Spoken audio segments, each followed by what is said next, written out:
1월 12일 화요일 새벽 기도회를 시작하겠습니다. 제가 잠시 기도하겠습니다. 존귀하신 하나님, 오늘도 우리가 주님 앞에서 또 주님과 동행하며 한 날을 시작하게 하신 것 감사합니다. 주의 인자한 말씀을 듣기 원하고 성령의 인도를 받기 원하고 우리의 삶이 주님의 이끌림을 받아서 오늘 하루도 살아가기를 원합니다. 주님 온전히 인도하시고 우리의 마음을 주장하여 주시고 하나님께 붙들린 자로서 살아갈 수 있도록 주님 붙들어 주시옵소서. 오늘의 모든 것을 우리 주님께 의탁드립니다. 예수님의 이름으로 기도합니다. 아멘. 299장 찬양 드리겠습니다. 찬송가 299장입니다. 하나님 사랑은 299장입니다.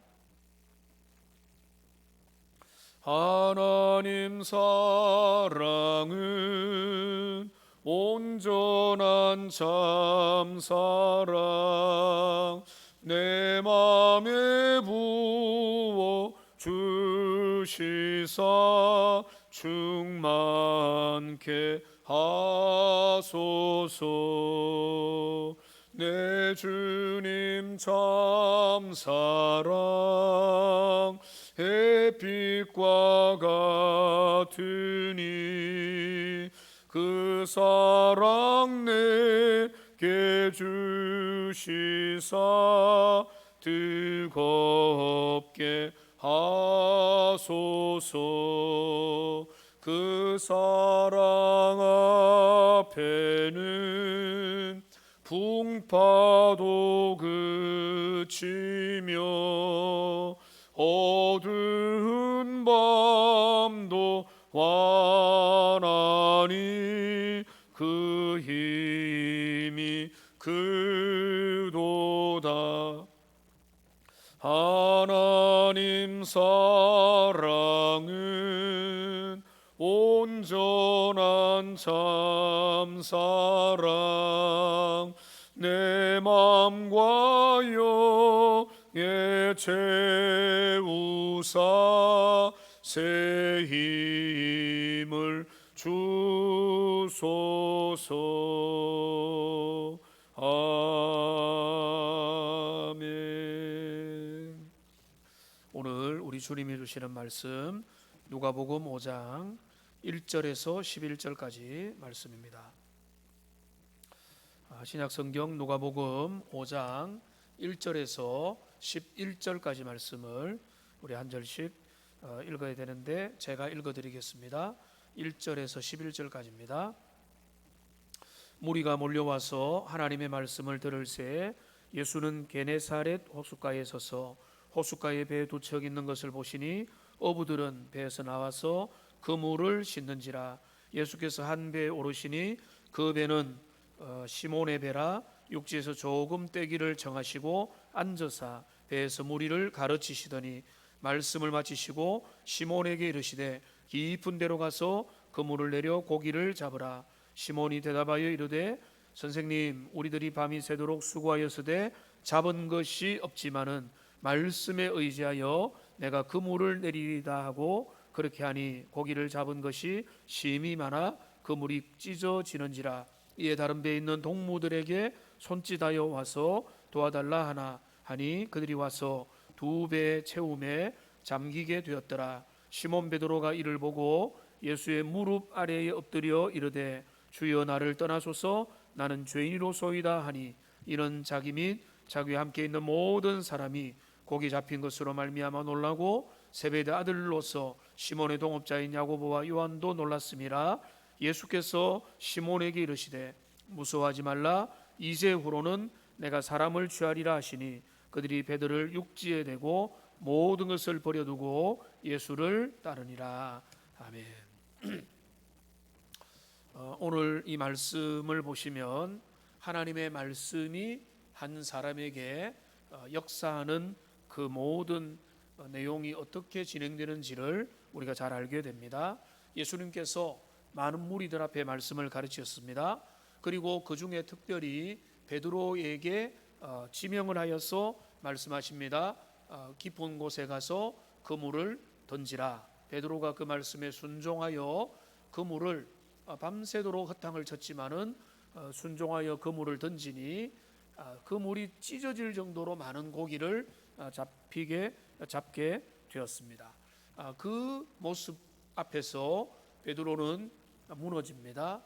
나는 죄인입니다. 나를 떠나소서라고 하는 그 베드로의 황당한 의외의 고백 앞에서 예수님은 오히려 내가 많은 사람을 낚는 어부가 되리라, 사람을 취하리라 라고 하는 사명을 맡겨주시는 이 장면입니다.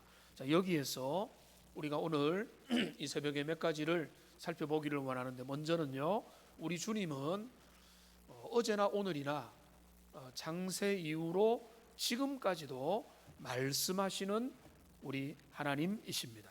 예수님은 말씀을 하시죠. 베드로에게 말씀합니다. 공개적으로 가르치고 많은 사람들 앞에 말씀을 전했지만은 특별히 베드로에게 도전을 하십니다. 네가 그물을 깊은 데로 가서 내려라, 거기에 고기를 잡아라 라고 하는 말씀을 하십니다. 우리가 공적인 설교, 그리고 모두가 다 들을 수 있는 말씀으로 우리가 말씀을 듣는 것이 있는데, 그 중에 하나님의 말씀이 나에게 개인적으로 부닥치고 도전하는 그런 때가 주어지는 겁니다. 주님이 베드로에게 말씀하는 겁니다. 구체적으로 네가 깊은 데 가서 그물을 던져라. 우리 주님의 말씀이 나에게 처음으로 다가오는 사건입니다. 주님은 이렇게 자주 말씀하십니다. 아브라함에게 하나님 뭐라고 말씀하셨습니까? 너는 본토 친척 아비 집을 떠나서 내가 너에게 지시하는 땅으로 가라라고 말씀하셨습니다. 그리고 또 아브라함에게 나중에 아브라함에게 말씀하십니다. 너의 독자 이삭을 모리아 산에 와서 제물로 바쳐라 라고 말씀하는 겁니다. 그뿐만 아니죠. 우리 하나님은 야곱에게도 말씀하셨습니다. 애굽으로 내려가라, 내가 너와 함께 하겠다. 우리 주님은 신약에도 여러 군데에서 말씀하십니다. 삭개오야 나무에서 내려오라. 그리고 또 한 부자 청년에게는 너에게 있는 재물을 다 팔아서 가난한 자에게 나누어 주고 나를 따르라 라고 우리 주님이 말씀을 하십니다. 우리가 그 전체적으로 들리는 말씀, 공개적으로 모든 사람 다 들려지는 말씀 앞에 우리가 처음에 말씀에 대한 반응은 뭔가 하면, 그 말씀이 나에게 주시는, 나를 향한, 내게 주시는 우리 주님의 말씀으로 받는 일이 먼저 우리에게 일어나야 되는 겁니다. 베드로에게 그 일이 일어난 거죠. 우리 주님이 베드로에게 말씀을 주신 겁니다. 네가 깊은 데 가서 그물을 던져라. 내가 개인적으로 말씀을 받을 때는 그 두 번째로 우리가 취할 것은 두 가지밖에 없습니다. 그거를 순종하여 따를 거냐, 아니면은 불순종하여 모른 척하고 거부하고 무시할 거냐, 이 두 가지 길밖에 없는 것입니다. 그런데 베드로는 뭐 어떻게 됩니까? 순종합니다. 베드로가 자신의 전문성, 자기의 노하우, 자기의 모든 경험칙에 반하는 선택을 하는 겁니다. 그래서 그가 어떻게 합니까? 우리가 밤이 새도록 수고하여 소득이 없지만은 여기 뭐라고 합니까? 말씀에 의지하여 내가 그물을 내리리이다. 베드로의 믿음이 어느 정도인지는 우리가 알지 못합니다. 분명한 것은 베드로의 믿음은 훨씬 더 자라가야 됩니다. 그는 중간에 실패하고 중간에 넘어지고 그는 여러 가지 빙빙 도는 시간들도 그가 가졌습니다. 그리고 베드로는 우리 주님을 부인하기까지 했습니다. 그러나 분명한 것은 그가 믿음이 크냐 작냐를 논하기 전에 주님의 말씀 앞에 순종합니다. 경험을 넘었습니다. 상식을 넘었습니다. 개인적인 연륜도 내려놓고 깊은 데로 가서 그물을 던져라고 하는 주의 말씀에 의지하여 그 일을 하는 겁니다. 여러분, 역사는 언제 일어납니까? 하나님의 그 역사는요, 주님의 말씀에 순종하는 사람과 순종하는 그 시간에 주님의 역사는 언제나 일어나는 겁니다. 하나님은 전능하시지만은 전능하신 하나님께서 당신의 뜻을 우리를 통해서, 그 공동체를 통해서, 사람을 통해서 이루어 가실 때 그 중요한 그 방식이 뭔가 하면, 주님의 말씀이 내가 이해가 되든 안 되든, 내가 수준이 높든 낮든, 내가 아주 성숙하든 미숙하든 관계없이 그 말씀 앞에 순종하는 그 일을 통해서 하나님의 위대한 역사가 나타나게 되는 겁니다. 주님의 역사가 나타났습니다. 그물에 찢어질 정도로 많은 물고기가 잡히게 된 것입니다. 여러분, 오늘날도 주님의 능력을 보기 원하십니까? 하나님의 일하심들을 경험하기 원하십니까? 1차적으로는 주님의 말씀이 내게 들려야 되고, 그 다음에 2차적으로는 당연히 그 말씀 앞에 반응해야 되는 겁니다. 말씀의 순종으로 나가야 되는 것입니다. 그러니까 말씀을 듣고 말씀 앞에 순종할 때 말씀의 결실이 맺게 되고 생명력이 일어나게 되어 있는 것입니다. 자, 그런데 오늘 이 본문의 말씀에 보면 베드로가 주님의 놀라운 그 역사를 보고 난 다음에 반응이 너무나 이상합니다.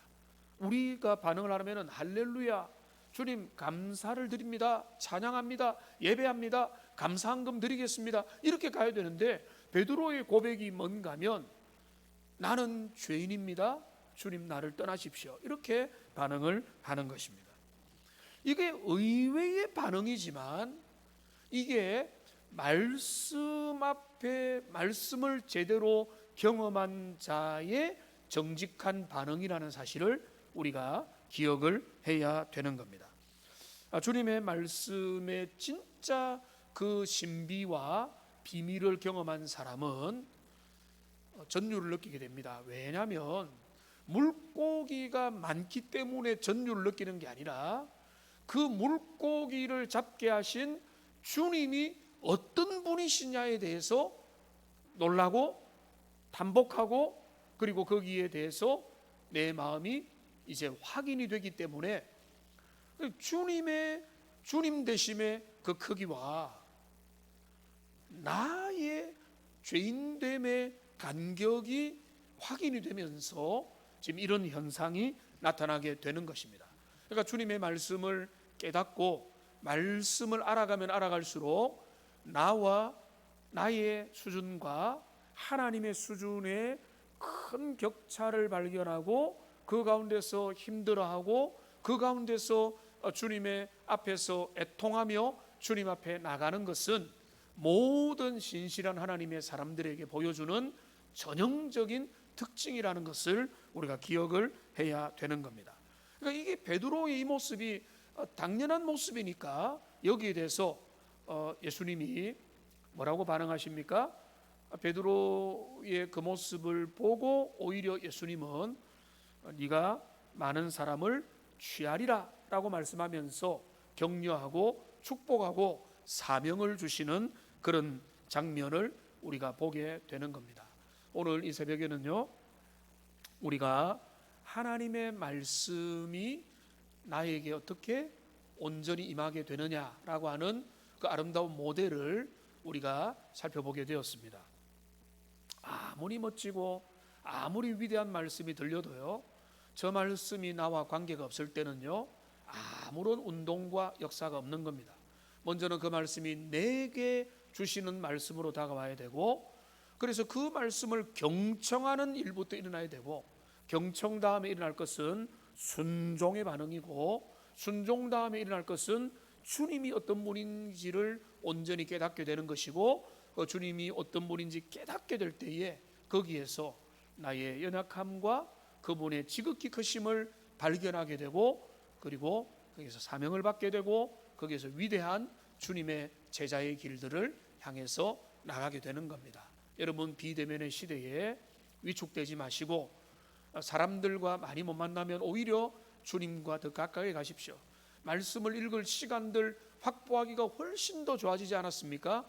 이제 쭉 말씀을 읽다 보니까 매력들이 있고 더 여러분 그 묘미를 맛보게 될 겁니다. 여러분 그런 은혜를 누리시고 말씀 앞에 부딪혀서 말씀 가운데서 하나님을 향해 더 깊이 나아가시는 여러분 모두가 되시기를 주님의 이름으로 축복합니다. 제가 기도하겠습니다.